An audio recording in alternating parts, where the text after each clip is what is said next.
পিআরের যে দাবি নিম্নকক্ষে পিআরের বিশেষ করে নিম্নকক্ষে পিআরের দাবি তো আসলে ঐক্যমত্য কমিশনের বিষয়গুলো তো ছিল না। তাও সেই দাবি নিয়ে হঠাৎ করে মাঠ গরম কেন করা হচ্ছে? এইটা আসলে যারা করছেন তারাই ভালো বলতে পারবেন। আমার মনে হয় যে উচ্চকক্ষের যে পিয়ারের দাবিটা উঠেছে, এই দাবিটাকে কি বলা যায়? অ্যাচিভ করার জন্যই হয়তোবা নিম্নকক্ষের পিয়ারের দাবিটা তোলা হয়েছে।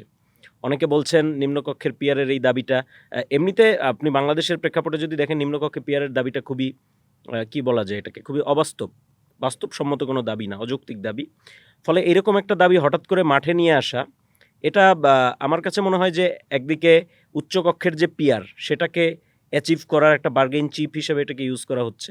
আর আরেকটা হলো যে আ ভোটের মাঠে যে শক্তি প্রদর্শন এবং প্রতিপক্ষকে অন্য কাজে ব্যস্ত রাখা, সেটাও এই নিম্নকক্ষের পিয়ারের দাবির মাধ্যমে আসলে সেটাও একটা যারা এটা করছেন, মাঠে আছেন এই দাবিতে, তারা সেই দিকেও খেয়াল রাখছেন আমার ধারণা এই দাবিটা সামনে আনার মাধ্যমে।